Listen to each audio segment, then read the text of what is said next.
I had been married for 18 years and I still didn't know my wife. I think it was my fault for not trying harder.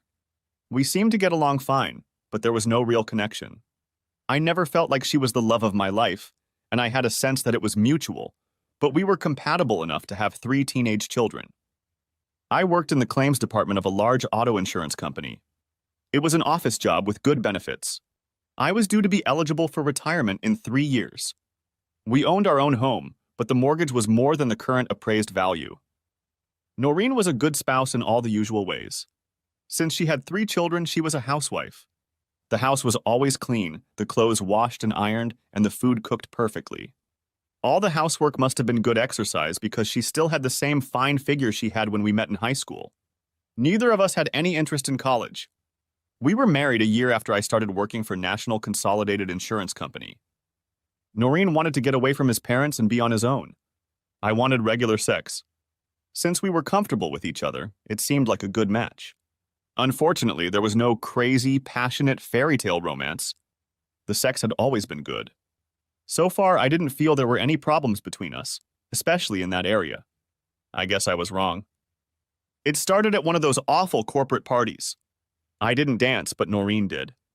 I had no problem allowing her complete freedom as long as she didn't get in my way. I spent the evening sitting with several other non-dancing spouses. The single guys kept the wives and unmarried girls bored on the dance floor most of the night. The only problem was that she danced with Dirk Franklin more times than I thought she should. He was a good dancer, but also a player with a big mouth. Several times during the night I lost sight of Noreen for a few moments, but she always reappeared. That night wasn't really fun for me, but it was a sacrifice I made so my wife could kick up her heels a little. The most enjoyable part was the sex when we got home. A little drinking made a big difference in her behavior in the bedroom. It made the time spent at the gathering more bearable. That night was especially good. Off to work Monday morning to wash it all off. Everything was fine for the first few hours, but then I started to notice a few guys looking in my direction and some giggling. I paid a little more attention to them and found Dirk chatting freely about his recent conquest. Twice he looked in my direction and smiled, or should I say smirked. Dirk and I aren't that close. I don't like the guy and I didn't appreciate what he was doing. Just before lunch, I managed to corner one of my most trusted coworkers in the copy room. "Barry, what the hell is going on with Dirk? If that son of a bitch smirks at me one more time, I'm going to nail him."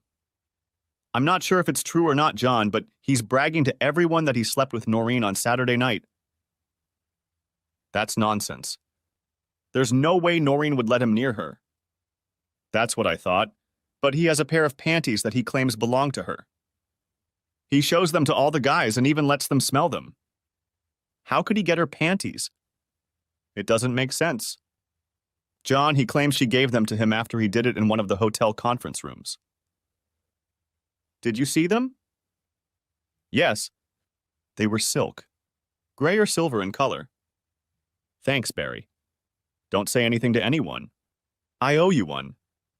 If Barry had said the panties were red or black, I would have just laughed at that, but I was there when Noreen got dressed for the party. She wore her favorite silver silk lingerie set. The bra and panties I gave her for Valentine's Day this year. About 20 minutes later, I spotted Dirk heading toward the men's room. He'd had a lot of coffee this morning. I followed right behind him. I didn't like the playground talk. There was no way I was going to confront Dirk, ask him, or beg him to stop spreading lies about my wife. For one reason, I wasn't sure it was a lie anymore. If I confronted him, it would probably make him wary.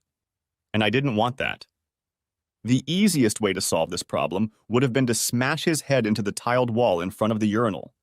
Since I was a gentleman, I waited until he was done, and then smashed my fist into his nose as soon as he turned around. Something crunched, and I stained my shirt with blood. That made me angry, so I punched him again as he bent over, holding his nose. Dirk was a big guy, but he didn't offer any resistance or try to defend himself or fight back. I found a pair of silk panties in his pocket and kicked him twice hard in the crotch area. As I left the toilet, I noticed that he was vomiting. I left for an early lunch, and when I returned, I learned that my employment with National Consolidated Insurance had been terminated. Dirk had been taken to the hospital. It took them less than 20 minutes to finalize the paperwork, and I was past it. Today was grocery day. I was sitting at the kitchen table when Noreen pulled into the garage. I looked up when she walked into the kitchen with several bags of groceries. Hey, sweetie. What are you doing home in the middle of the day? Are you sick or something? I didn't answer as she set the plastic bags on the countertop. Do you want to help me get the rest of my stuff in? I still didn't say anything, and she left for the garage. She came back with 6 more bags but didn't say anything, setting them on the edge of the table. Something's wrong, John. I can tell. Why are you home? She started to empty her bags as she spoke. I was fired. That doesn't make sense. Why did they fire you? I was sitting there trying to figure out how to start a conversation. I'm not good at this. In the end, I just threw her panties across the table. Oh, God, no! Noreen sat up as soon as she saw them and pressed both hands to her head. No! No! No! No! This can't be happening. I saw my wife start to cry. Not whimpering or howling, but something in between. They're covered in dried semen. Can you explain that to me? After my question, the intensity of the crying seemed to increase. She put her head down on the table, and all I could hear was her quietly muttering over and over again, No! No! No! No! I waited patiently for almost a minute. My wife made an attempt to wipe the tears from her face, then looked at me. I'm sorry, John. I'm really sorry. It was a mistake. I had too much to drink and I made a mistake. Bullshit. You weren't that drunk. You knew exactly what you were doing, didn't you? No, John. You have to believe me. It was a mistake, a bad mistake. There's nothing between me and Dirk. Honestly, I'm really, really sorry. If it was a mistake, why didn't you tell me about it when it happened? I didn't want you to find out. I didn't want to hurt you. If you didn't want me to find out, why did you have to do it with the biggest talker in the whole company? He promised not to say anything to anyone. God, you're so stupid. This morning he was letting every guy in the building smell your panties. Why were you stupid enough to let him take them? I didn't let him take them. I gave them to him to throw away. I used them to wipe myself and I couldn't put them back on. What were you wiping yourself with, Noreen? Why did you use a pair of $30 panties to wipe yourself? John, I'm so sorry. This shouldn't have happened. You mean that I was never supposed to find out about it, or that you were never supposed to do it? Both? God damn it. I messed up, John. What do you want me to say?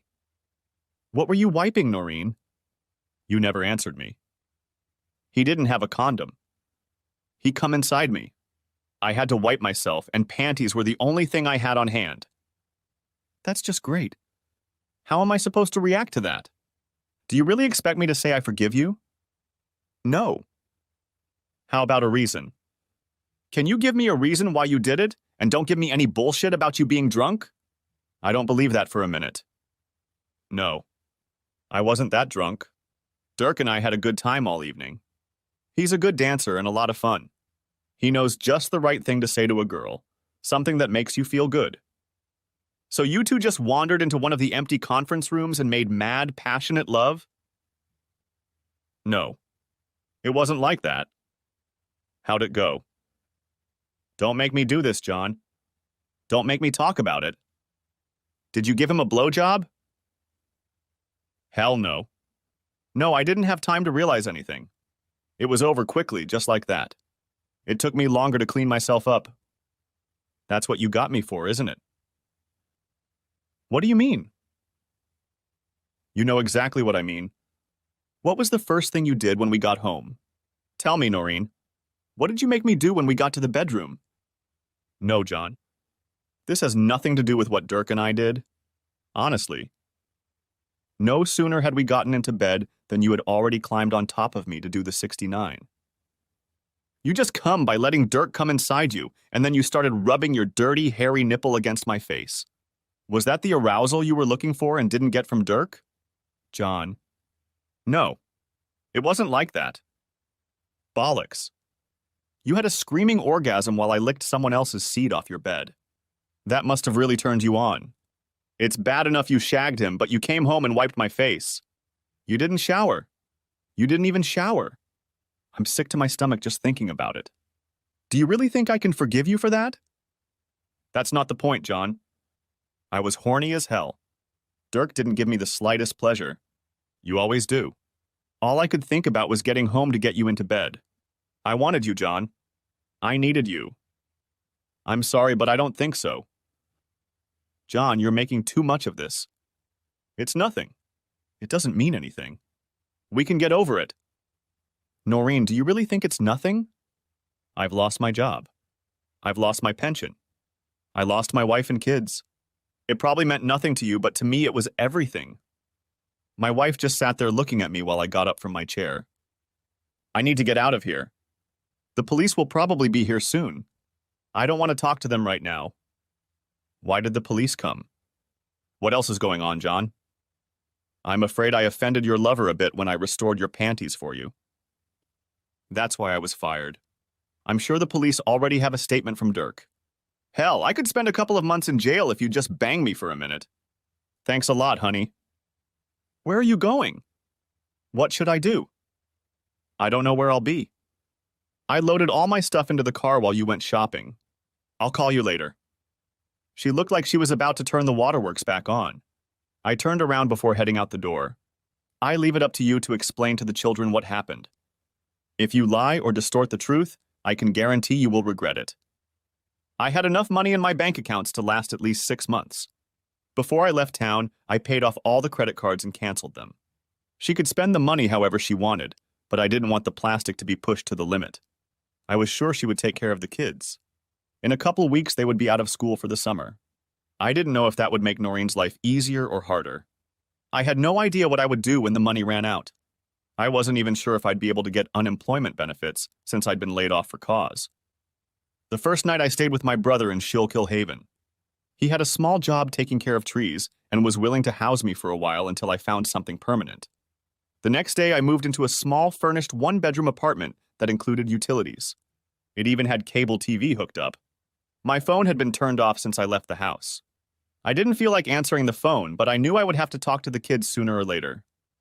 Working for Robbie was easy, but not very enjoyable. The other 3 guys knew how to climb trees, as well as operate a cherry pick and stump grinder. My job was to act as a loader for them. They seemed to appreciate my efforts and were more than willing to teach me all the little tricks and skills. I was busy and tried my best to forget about the problem with Noreen. The only thing I knew for sure was that I would file for divorce as soon as possible. Terry was my oldest daughter. She was smart and cute as a button.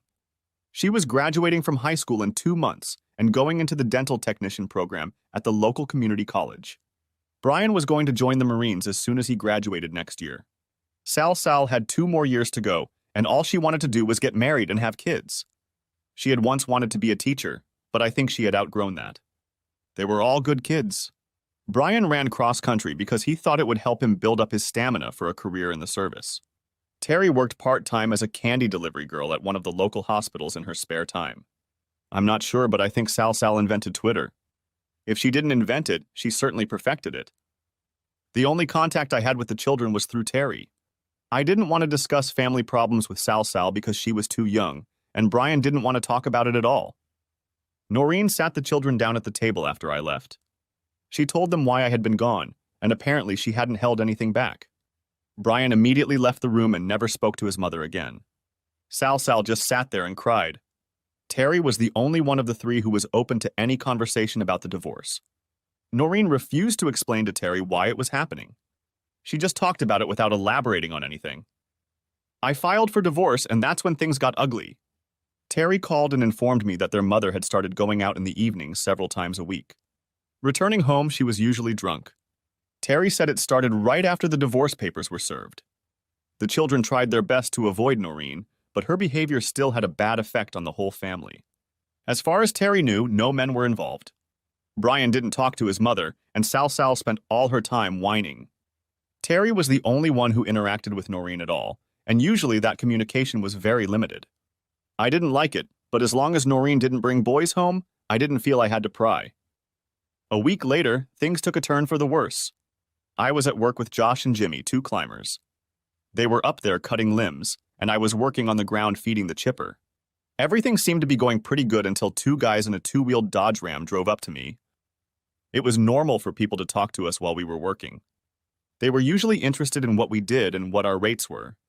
I always had Robbie's business cards in my shirt pocket for such occasions. As I held out a business card to one of the visitors, the other coldly slapped me on the side of the head. It was sudden, unexpected, and had the result he was seeking. I dropped to all fours, trying to come to my senses as they began to work me over with their boots. There was no time to think, plan, or take any defensive action. They had successfully immobilized me before I even realized what had happened. The best I could do was curl up in a ball and try to minimize the damage. I don't know how long it lasted, but it stopped as suddenly as it had started. Josh tried to get me to sit up. I focused my gaze and noticed Jimmy was talking on his cell phone and the Dodge was driving away. I was hurting like hell. The worst part was that I couldn't breathe. Every time I tried to inhale, a sharp pain pierced my right side. It was my first broken rib. And then I noticed the larger of the two guys lying on the ground next to me. His head was a bloody mess. Jimmy and Josh noticed what was going on and tried to get down as quickly as possible to help me. To speed things up a bit, Josh lowered his chainsaw by the rope and swung it at the guys kicking me. The dangling steel chainsaw caught the larger of the two guys in the head, and he appeared to lose his ear. His buddy wasted no time getting the hell out of there. Even though the chainsaw wasn't working, it left a hell of a gash on the baboon's head. After a few minutes, he started to move, and Jimmy gave him a good kick in the balls. Unless you counted the one kick to the head, all the rest of the damage was to my body. I just sat there, not moving, until the ambulance crew arrived. I refused to ride in the same ambulance as the guy who attacked me, so the local police ended up taking him in the back of the patrol car. Robbie was in the hospital by the time I got there. Thug number 1 had a serious head wound. It didn't tear off his ear, but it disfigured him beyond recognition. I didn't feel too bad, but the doctor and Robbie insisted I stay the night. The cops grabbed goat number 2 in the Dodge Ram before he could drive 5 miles away. After enjoying a mediocre dinner, I settled in for the night, but not for long. It was almost 1 o'clock in the morning when my cell phone rang. Who the hell could be calling me at this hour? Who the hell is calling me at this hour? Dad. It's Terry. We have a problem and we need your help. I don't think I can help you right now, but what the hell is so important that you have to call in the middle of the night? Mom's in jail and someone has to bail her out. What's she in jail for? She crashed her car and was charged with DUI. Is she all right? She's not hurt? Not really, but the car is in really bad shape. It flipped over about 6 parked cars before hitting a fire hydrant. Was she alone? Yes. I don't know anything else. They won't release her until some kind of bail or bail money is posted. I didn't know what else to do, so I called you. Terry? We've got a little problem. I'm not at home right now. I'm at Pottsville Memorial Hospital. I was injured at work today and the doctor wanted to keep me overnight. I'm fine, but I can't leave. Maybe you should call your Aunt Sarah. She'd probably be happy to help your mom. What happened? Why are you in the hospital? I have 2 broken ribs. I'm wrapped up like a mummy and I don't know if I'll even be able to drive. I'll be fine, so don't worry about me. I just need a few days rest. I didn't see the need to tell her how the accident had happened. She had enough problems of her own. Is there anything I can do for you? Try to find out a little more about what happened to your mother. I'm just a little curious. Okay. I'll call you tomorrow afternoon and see how things are going. Robbie gave me a ride to my apartment and filled the freezer with a bunch of TV dinners from the microwave. I asked him to bring me a couple beers, but all I got was some RC Cola. I was able to move around fast enough to go to the bathroom and eat. Unfortunately, I was forced to watch a movie festival with Adam Sandler all day. Shortly before dark, Terry called. Noreen was having drinks with people who worked at National Consolidated. I thought that was interesting since I don't work there anymore. I had no idea she had friends of her own who worked there, except for Dirk. They were just starting to party when the police showed up and arrested Dirk. Noreen got very upset and started drinking more than usual. By closing time, she refused to call a cab or let anyone else drive her home. Terry couldn't understand why Dirk had been arrested and why Noreen was so upset when it happened. We talked for a few more minutes. Terry was glad to hear that I was home and that I was taking care of myself. They wanted to come to my house, but they didn't have a car. Sarah had bailed my wife out, but Noreen hadn't come home. Terry gave me Sarah's phone number. Sarah, it's John. What the hell is going on? Your wife is a mess, John, and it's all your fault. Whoa. Wait a minute, Sarah. Why is this all my fault? You left her, that's why. You left her with 3 kids and just ran away. Who the hell do you think you are? Come on, Sarah. You know me better than that? Why would I just get up in the morning, quit my job, and leave my wife and kids? Does that make any sense to you? Noreen said you were fired and that you were taking out your anger on her. Did she say why I was fired? She said you beat up a guy at work because she danced with him at a company party. Sarah, she didn't dance with him. They had sex right at the party. Is that what she told you? There was a short pause. No. She didn't say anything like that to me. I didn't hit a guy for dancing with your sister. I hit him for fucking her and then bragging about it to everyone in the damn company. She even gave him her panties as a thank you. There was no answer on the other end. Did she say why her boyfriend was arrested last night? No, but she indicated that you had something to do with it. Our conversation was interrupted by a knock on the apartment door. Sarah, I have to go. I'll call you tomorrow. The cop at my door was an ugly guy, and he was also my brother-in-law. Come on in, Toby. It's always good to see family. You want a beer? Of course, anything cold will do. There was a cold Foster's hiding behind all the colas Robbie brought. I had RC because of the pain pills. John, we got the guy who set you up at the station. The 2 guys he hired to beat you up were happy to pounce on him. I believe it was Dirk Franklin? That's right. I assume you know him? He's fiddling with Noreen. I tried to convince him to stop, but apparently he wasn't inclined to. He has confessed to everything, so this will save us the expense and hassle of a trial. The judge will sentence him and his 2 buddies on Friday. I don't know exactly, but I'm guessing he'll get 2 to 3 years, probably right here in the county jail. That's good news. Toby couldn't resist a snide chuckle. You're going to get your revenge, aren't you, John? Hopefully with the help of a few friends. You're not going to get me in trouble, are you? Looks like you volunteered to help, Toby. You could read it like this. I have to go now. If you want to talk to this guy, he'll be in the city jail until sentencing. I'll stop by tomorrow morning. By the way, how is Sally? Are you taking care of my sister? I think it's the other way around. She cares about me. The hardest part of the trip to the police station was getting in and out of the truck. I didn't know what was worse, being tied up like a mummy or not being able to bend my body.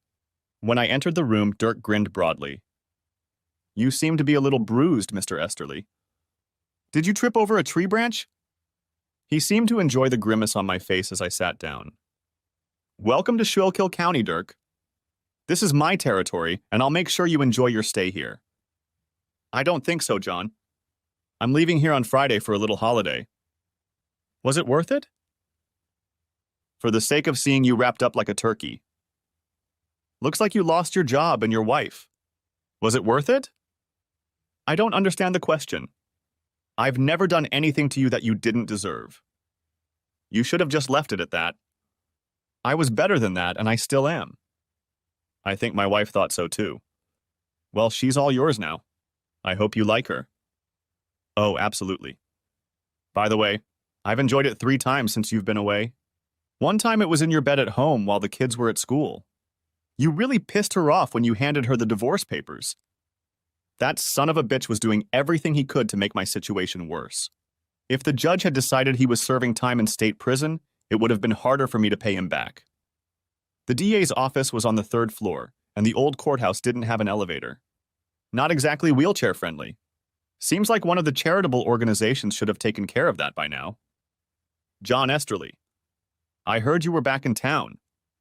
Elizabeth Vargas graduated at the head of our class. She went to Pennsylvania State University on a full scholarship and earned her law degree.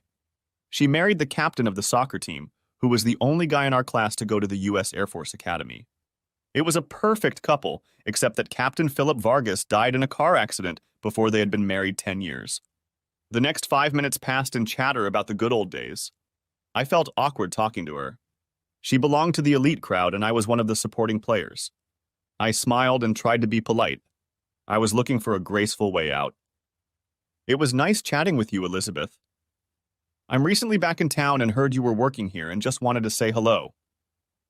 With a sheepish smile, I got up to leave. Sit down, John. The polite chatter ended. You're here about Dirk Franklin, aren't you? Yeah, but when I saw you here, I decided it wasn't a good idea. I felt like a beached whale trying to get back into the water. I've been assigned this case, John, so I'm a little up to speed on what's going on. It's plain and simple. He's going to jail. What did you want to talk about? I think that's what it was. I just wanted to make sure he got what he deserved. Elizabeth Vargas leaned back in her chair and smiled at me. It was kind of funny because that's what big, burly men usually do. You're starting to annoy me, John. I don't like it. I began rubbing my fingers together nervously and looking down at the floor. This was a problem I didn't feel comfortable discussing with a woman, especially one like Elizabeth. She wasn't going to back down. Dirk Franklin hurt me deeply. I lost my job, my wife, and my kids because of him. I just wished his time in prison wasn't a vacation. Do you want him to stay in the county or go to the state? Do I have a choice? I can't keep him more than 2 years in the county. If I give him more than that, I can send him to one of the state institutions. She noticed my smile. I think 2 years right here would be good. With some effort, I stood up again. This time she didn't bother to stop me, but when I turned around, she said, John, can you meet me for lunch at Scrappy's around noon? I nodded, and when I smiled at her again, she smiled back. This could be an interesting lunch.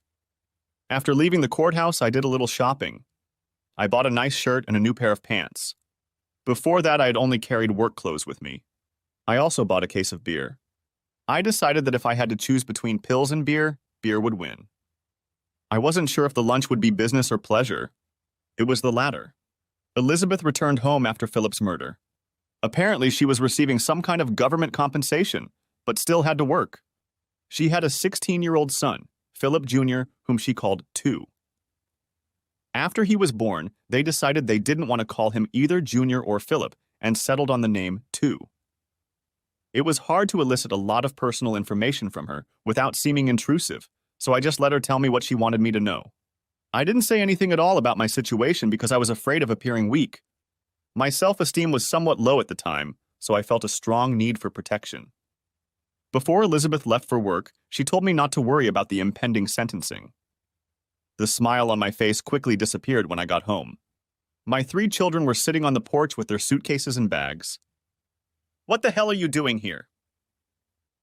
No one wanted to answer me. How did you know where I live? Brian decided to melt the ice. Uncle Robbie gave us the address. I don't see a car.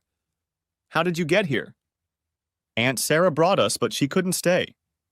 Brian stood up as I approached the porch. Get the case of beer out of the car, will you? It hurts me to lift it. Terry helped me into the house. It wasn't necessary, but I understood why it seemed like I needed help. Brian put the beer in the kitchen, and Sal brought everyone a cold RC. I didn't know how long they had been there before I returned. And just why did Aunt Sarah bring you here? She said it was the best thing to do under the circumstances. Brian was still talking. He was answering my questions, but I still didn't learn anything. I took a big sip of soda and wished I'd bought a cold beer instead of a warm one. What circumstances? Brian didn't want to answer. The 3 of them sat there looking at each other. Finally, Terry spoke up. A couple days ago, Sal came home early from school and saw Mom having sex with some guy in your bedroom. Great. Just magnificent. Did she know who this guy was? Sal sat right there. I could have asked her directly, but somehow that didn't feel right. She didn't know his name, but she said it was a guy you worked with. I looked at my youngest daughter. What did you do, hon? I watched for a couple minutes. I've seen people having sex online before. But it's different when your mother is with a man you don't know. It was disgusting. I left and went back to school. Did your mom know you were there? I don't think so. She had her eyes closed most of the time. In anger, I threw the empty soda can across the room. It bounced like a child's toy. Have you kids had lunch? No. Terry, how about you order us a couple pizzas? While the kids were putting their stuff away, I called a lawyer and asked him to redo the divorce papers so I could get full custody. The chances were slim, but I decided to go for it. After that, I called Sarah. She no longer communicated with her sister or supported her in any way. When the kids came to her for help, she insisted that they come to me and even volunteered to drive them. It was nice to have an ally of sorts. Sarah had already told Noreen where the children were and why. The pizza turned out to be an early dinner. We talked about other things for a bit, and then they all left me alone, heading to bed. I found another cold Foster's in the depths of the refrigerator.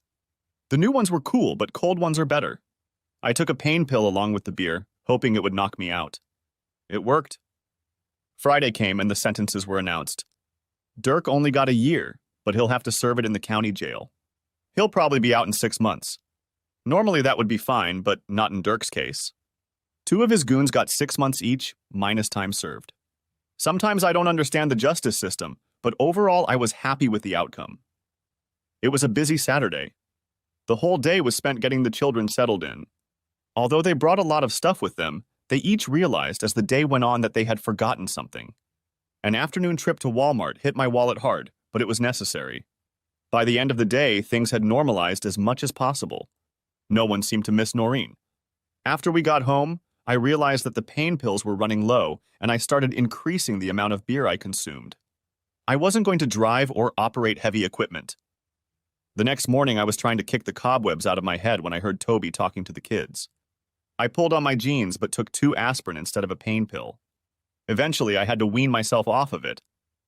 My arrival in the kitchen was met with a fair amount of abuse. The family had little sympathy for my suffering. They all agreed that I drank beer because I wanted to, not because I had to. Of course, they were right. Terry poured me a hot cup of coffee as I sat down at the table, and then all 3 kids left as if they knew Toby and I needed to talk. We have a bit of a problem, John. I was just getting used to the fact that everything was settled, and Toby had already decided to hit me with something new. I tried to take a sip of the black coffee, but it was too hot. With a sigh, I set the mug on the table. Okay, Toby. Ask me a question. What is the new dilemma? Saturday morning, guards found Dirk Franklin in the prison laundry room. Someone had beat the crap out of him. In addition to a smashed face, he had several broken ribs and other internal injuries we couldn't diagnose. That doesn't happen to us very often. Wow. It didn't take him long to piss off his new friends. We don't think it was anyone new. Toby noticed my smile as I took another sip of my morning brew. It was still hot, but it was better. Looks like someone blabbed that Dirk set up his mercenary to get a reprieve from punishment. Even though his goons got a lesser sentence than he did, they weren't too happy about the news. We don't have any evidence that they did it, and frankly, we're not very interested in pursuing the case. I stood up and filled Toby's cup. He noticed I was still smiling. That's the good part, John. The coffee was perfect, but the smirk was gone from my face. They were supposed to take Dirk to a hospital in Allentown. There was a guard watching him, but last night Dirk disappeared somewhere. No one knows when or how. The staff didn't think he could get away on his own, but it looks like they were wrong. I never finished my coffee. I just got up and poured it down the sink. Toby sat in silence, and I stood staring out the kitchen window. I couldn't see anything out the window, just the brick wall of the neighboring house. It didn't matter what I was looking at. I never felt threatened by Dirk, but the thought of him being out there annoyed me. After a few moments, I heard my brother-in-law rise from his chair. John, I'll keep you posted on what's going on. If I find out anything, I'll let you know. I was still staring at the brick wall when I heard the back door close. Daddy, do you want me to make you some scrambled eggs? That would be great, Terry. Let me take a quick shower first. After lunch, I called Sarah. She hadn't heard from Noreen and didn't know where she might be. I didn't know if that was good news or bad news. Things were starting to get back to normal. My injuries were healing nicely. I got a job with a small company in Tamaqua that was easy to get to. The kids had no trouble settling in. We spent more time with Elizabeth and her son. Dwight and Brian seemed to find common ground, and I think I saw Terry looking out for him a few times. Although I spent most of my time with Elizabeth at outdoor parties and with our families, we also started having a few special dinner dates and going to the movies occasionally. Every 2 weeks, I asked Toby to deliver a couple boxes of cigarettes to the guys who were beating me up. There was never any talk between us, but there was an understanding. Toby said they seemed to understand what the hell I was doing. If it worked out like I hoped, it would cost money. Cigarettes aren't cheap anymore. Sarah and I haven't heard from Noreen. Is she back with Dirk or somewhere else? And then one day, my two opponents were unceremoniously released from their confinement and promptly disappeared. 3 months later, I received notice that my divorce was final and that I was getting custody of Brian and Sal. Terry was no longer considered a minor. She was attending dental school and reading. Elizabeth and I started spending more time together. While all this was going on, I couldn't shake the thought that Dirk Franklin was lurking somewhere nearby. Was he still harboring some sort of grudge, or had he already retired? I could never be sure, and it bothered me constantly. I got a job with a small independent auto insurance company in Pottsville. 6 months later, Elizabeth and I were quietly married. The only condition of our marriage was that she keep her old name, Vargas. She had several reasons for doing so, and I could not blame her. Elizabeth learned that Noreen worked and lived at the Salvation Army in downtown Philadelphia. Although we never saw her again, she began sending greeting cards to the children. Then I started getting postcards. They came at strange times: Flag Day, Veterans Day, Arbor Day. They always said the same thing. Thinking of you, DF. Of course, I showed them to Elizabeth, but we never figured out what to do with them. They were coming from all sorts of places on the East Coast. At first, I threw them away, but as they became more and more numerous, I became more and more concerned. Dirk Franklin was like a cockroach I didn't know how to get rid of. Elizabeth did her best to keep my temper under control. I appreciated her support, but I felt helpless. The card I received 2 weeks before Christmas was more ominous than the others. I have a very special gift for you. See you soon. DF. Dirk had never shown any desire to harm any of the children, but I couldn't be sure if he still thought that way. I was constantly worried about Elizabeth and the children. He was gone from my life, but he was still making me miserable. All I could do was wait and be ready for him to come. It was over 2 days before Christmas. It was a regular greeting card, and inside was a newspaper clipping from the Baltimore Sun. The body of a man identified as Dirk Franklin was found today in a burned-out automobile near the Glengarry Brickyard. Police were unable to determine the cause of death due to the condition of the body, etc., etc., etc. The card was not signed. It simply said, "Thank you for the cigarettes."